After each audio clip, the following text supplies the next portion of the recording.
So today we'll be end up going over a new section. We are done cells after today, and we're going on some really exciting stuff, which is genetics and like how genes pass on, how traits pass on. It'll start to get a little bit more hands-on from here on, which will be nice. But we have to finish this up. And so what I've done is I've created an exam for everything cell related, chapters 7, 8, and 9. Now this is, don't click on it just yet. This is similar to the other ones you've taken. The difference here is 2 parts. One, it's longer. There's more questions. It's 45 questions, and you're being given 2 minutes per question. So you'll have an hour and a half to do that. One thing I will recommend is if you are stuck on a question, you're like, I don't know what this is, write it down on a piece of paper. Just question 7, move on. Don't get stuck on a question for 5 minutes. That's not going to help you. Because it doesn't matter if you get that question right, if you spent 20 minutes doing so, and now there's 10 questions you don't have time to get to. So it's an important exam taking skill is learn when to cut your losses. Just, yeah, okay, if I have extra time, I'll come back to question 7. It's all, it should all or most of it should be multiple choice. So once you click on this, you have 90 minutes and you have to go with it. You are allowed to use your notes for it. That is fine. You're allowed to use the textbook for it. Your flashcards are really recommended as well. So with that said, I'll let you guys get started with that. So you have 90 minutes. So at 2 o'clock, we will have our break there, and then we'll come back and we'll start our next section here. Start with, we're just going to start here with our first part. So we're looking at chapter 10. So we're done with cells, thank God. So now we get to look at genetics. And it's going to start a little bit with cells, but I promise you it's pivoting there. So this is in chapter 10. So where we are really going here, the big picture of this is we are looking at how traits are passed on.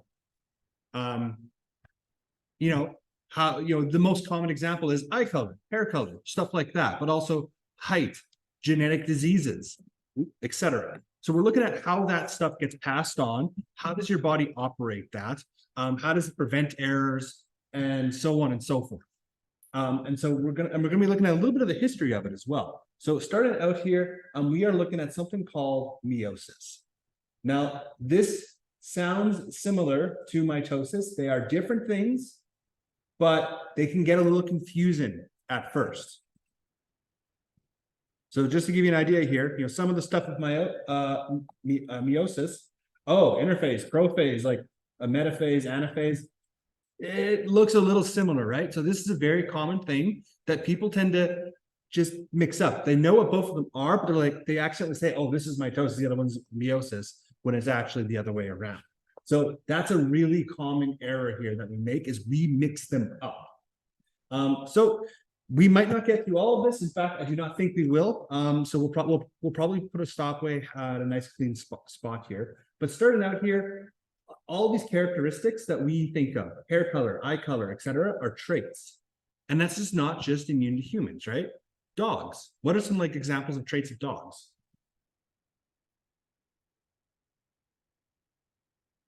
Patterns. Yeah, the fur patterns, the fur color. Could be their sense of smell, could be their obedience, could be, if you think about pugs, they were selectively bred so that their faces were smaller, more thought. Size as well. So there's a whole lot of things that we can do with these traits.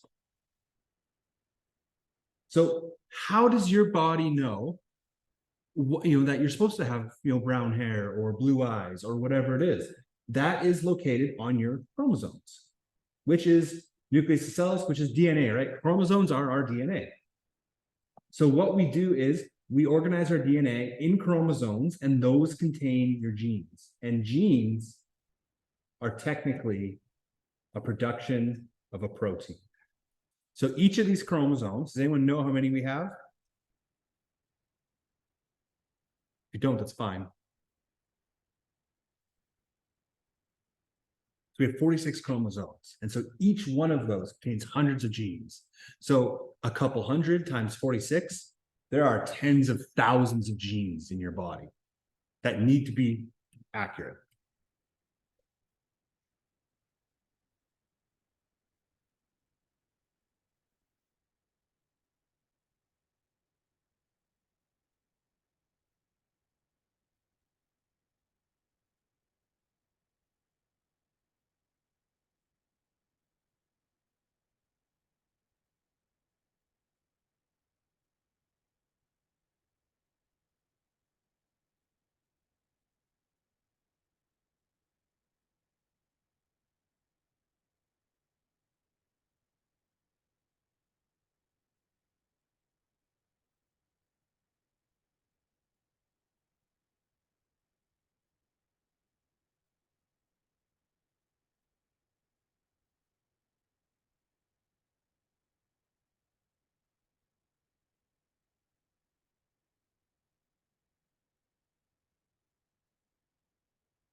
Okay, so these chromosomes, hundreds of genes, there's 46 of them.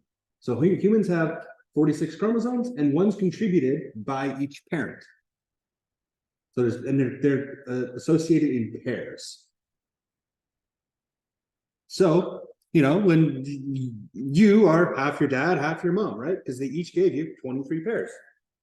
They each gave you 23 chromosomes to make 23 pairs. So these chromosomes that make up the pairs, we call this a homologous chromosome.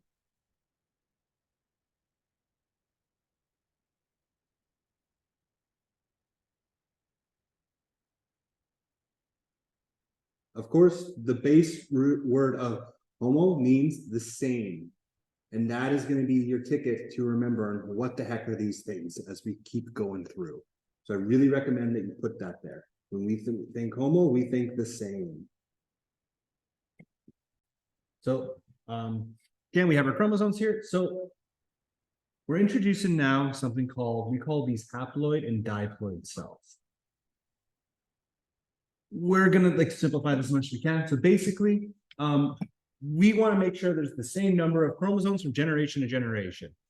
If that messes up, you are either adding hundreds of genes or taking hundreds of genes away. That causes significant problems, right?